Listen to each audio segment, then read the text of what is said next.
ദേവരാഗം രചനാ സംഭാഷണം മൈഥിലി മിത്ര ഭാഗം 29. എൻ്റെ വൈശു കൊച്ചേ, അതിന് നീ എന്തിനാടി ഇങ്ങനെ ടെൻഷൻ അടിക്കുന്നേ? ഇത് കോളേജാ. കാണാൻ കൊള്ളാവുന്ന പെങ്കൊച്ചുങ്ങളെ കാണുമ്പോൾ പല ചെക്കന്മാരും വന്ന് വായി നോക്കിന്നിരിക്കും. അതിനിങ്ങനെ കിടന്ന് വെപ്രാളപ്പെട്ടാൽ എങ്ങനെയാ? അതൊക്കെ അങ്ങ് അതിൻ്റേതായ രീതിയിലെടുത്താൽ പോരെ. ആ കൊച്ചൻ നിന്നെ ശല്യം ചെയ്യാനൊന്നും വരുന്നില്ലല്ലോ. അല്ലായിരുന്നെങ്കിൽ 2 തല്ലെങ്കിലും കൊടുത്ത് ഞാൻ അവനെ ഒഴിവാക്കിയേനെ.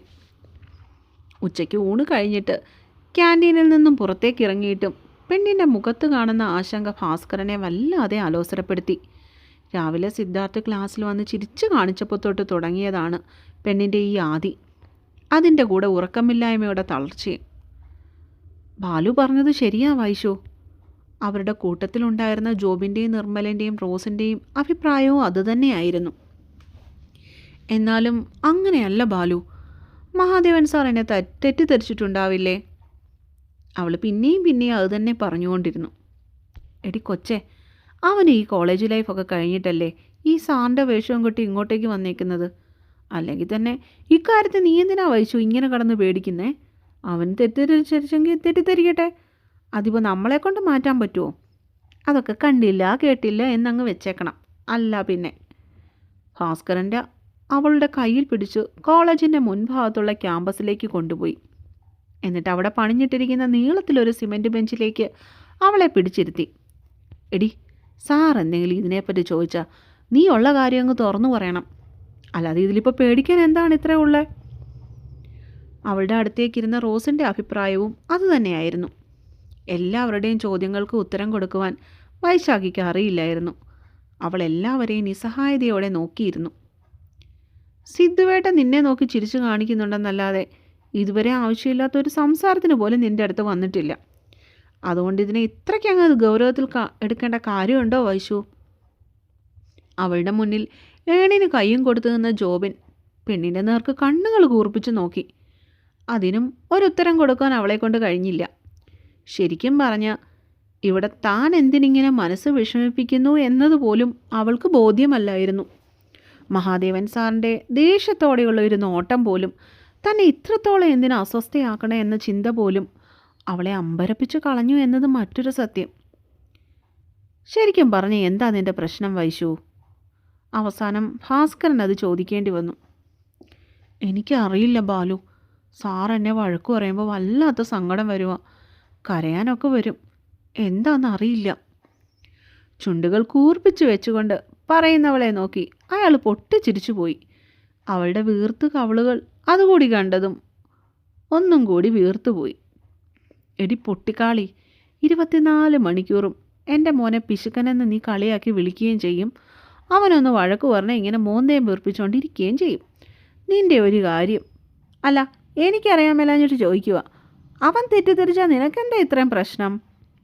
അയാളുടെ അവളുടെ അരികിലേക്കിരുന്നു കൊണ്ട് ചിരിയോടെ തന്നെ തിരക്കി.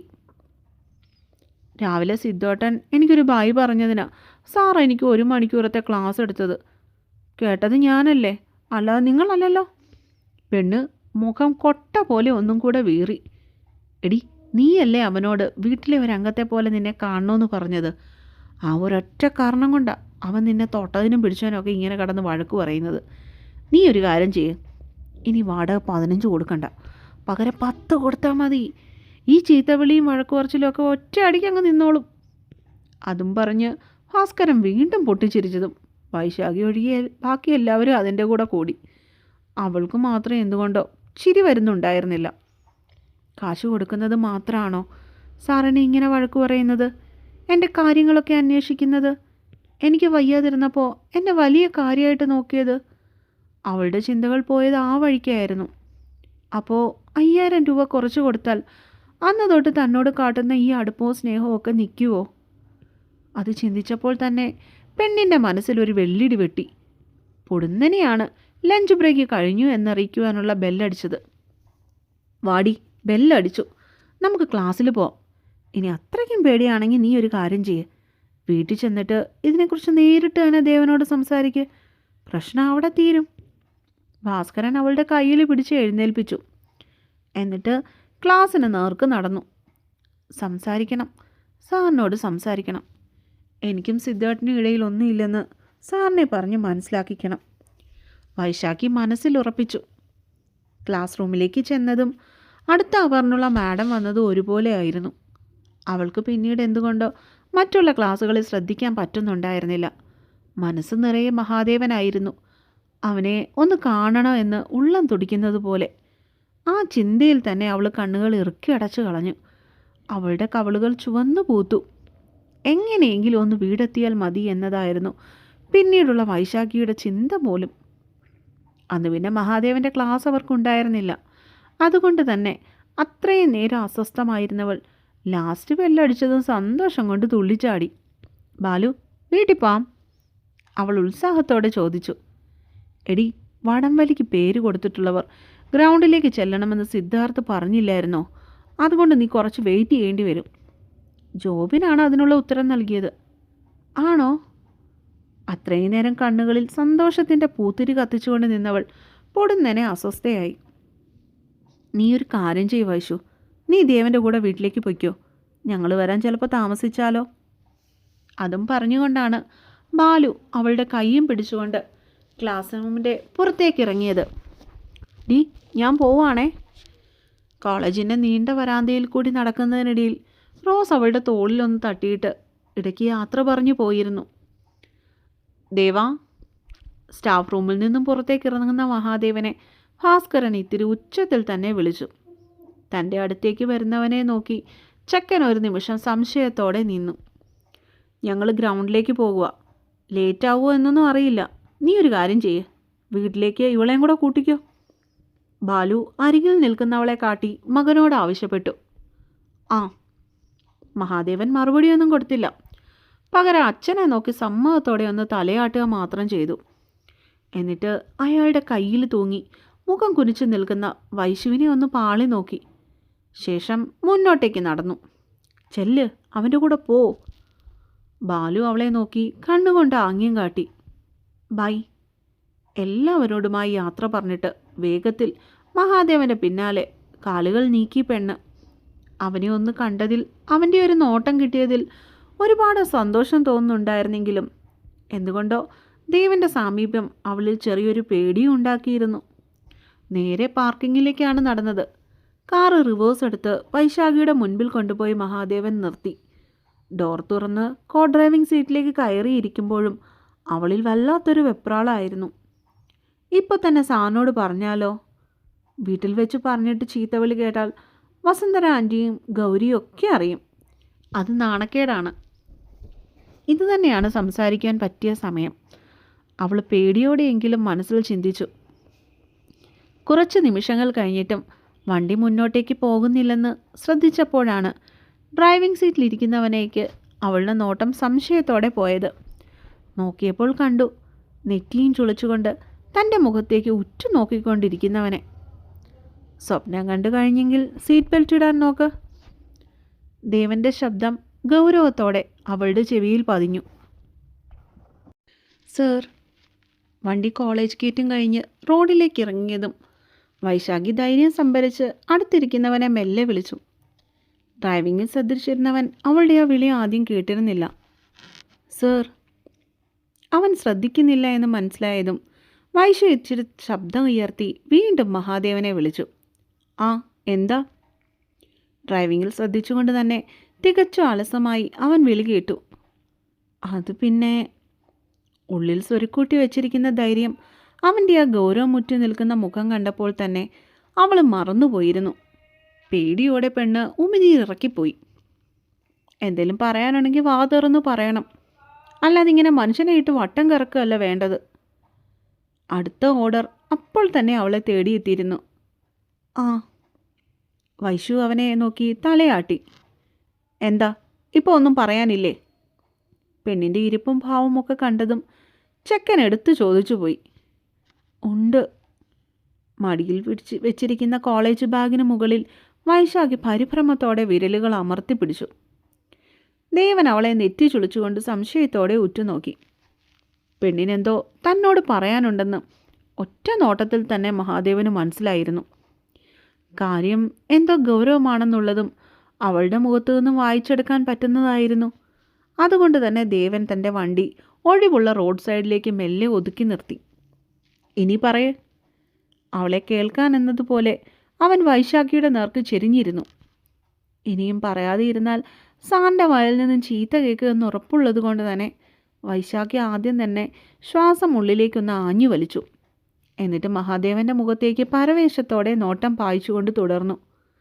സർ, അത് പിന്നെ ഇന്ന് സിദ്ധുവേട്ടൻ ക്ലാസ്സിൽ വന്നപ്പോൾ എന്നെ നോക്കി ചിരിച്ചില്ലേ? അത് ഞാനത് അറിഞ്ഞോണ്ടല്ല. ആ ചേട്ടന് എന്നോട് എന്തിനാ സംസാരിക്കുന്നതെന്ന് പോലും സത്യമായിട്ട് എനിക്കറിയില്ല സാർ. എനിക്കങ്ങനൊന്നും ആ ചേട്ടനോടില്ല. സാർ എന്നെ തെറ്റിദ്ധരിക്കരുത്. ഇതാണ് സത്യം.